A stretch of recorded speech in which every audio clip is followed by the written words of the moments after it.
Why don't Melbourne's travelers trust the GPS? Because they believe it's always taking them down under.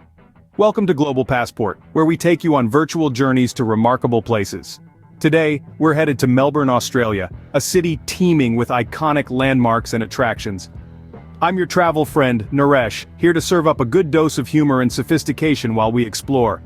So buckle up, mates. Get ready to dive into Melbourne's wonders without even leaving your comfy couch.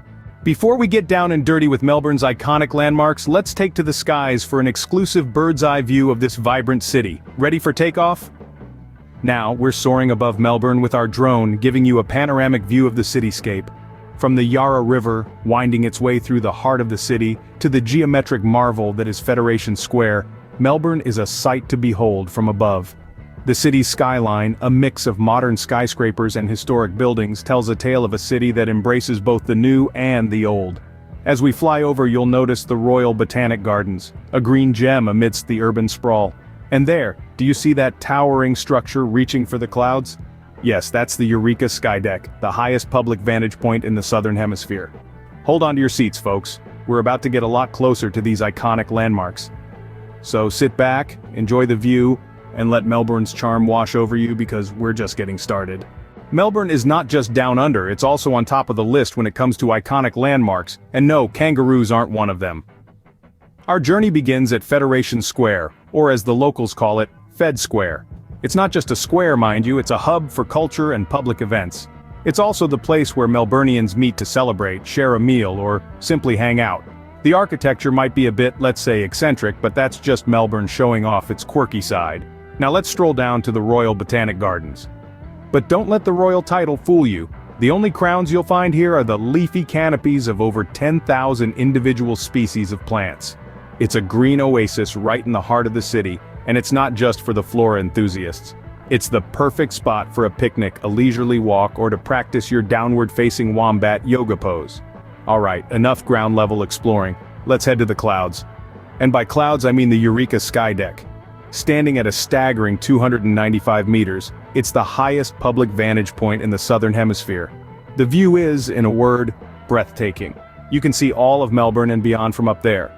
But here's a fun fact. Did you know that Eureka is Greek for "I have found it"?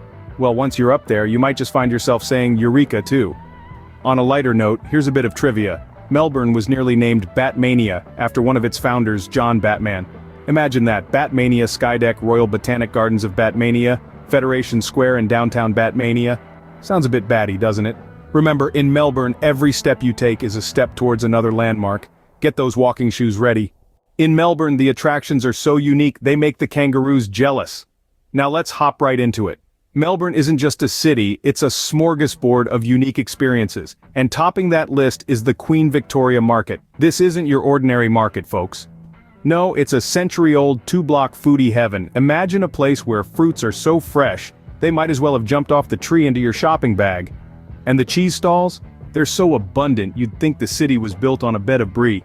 Just a stone's throw away is the Melbourne Cricket Ground. It's not just a sports arena, it's a coliseum of champions where the gods of cricket descend to do battle. The atmosphere is so electric you could toast your breakfast on it. If you're lucky, you might just catch a game where the balls fly faster than the local gossip. But Melbourne isn't just about markets and cricket. It's also the proud parent of a vibrant art scene. The city's streets are a canvas with awe-inspiring graffiti transforming lanes into open-air galleries. The art here is so alive it might just ask you for a cup of coffee. If you're more into the classics, the National Gallery of Victoria is an art lover's paradise, where the brushstrokes of masters like Monet and Picasso whisper tales from centuries past. And let's not forget about the city's love for coffee. Melbourne's coffee culture is so intense it could give an espresso a run for its money. Here, making coffee is not just a job, it's a performance, a ballet of beans and baristas. Melbourne's attractions are like a box of chocolates. You never know what you're going to get, but one thing's for sure, it's all deliciously entertaining. So why wait? Get your tickets, pack your bags, and let Melbourne surprise you with its unique blend of attractions. It's a city that never fails to add a little spring to your step, or should we say, a little hop to your bounce. Melbourne, where you'll start to question if being down under is actually being on top. We've savored the sights, from the towering Eureka Skydeck to the enchanting Royal Botanic Gardens. We've tasted the city's unique flavor. From the bustling Queen Victoria Market to the lively laneways. Melbourne's charm is undeniable, its appeal irresistible. So why not experience this wonder down under yourself? That's it for our Melbourne travel guide.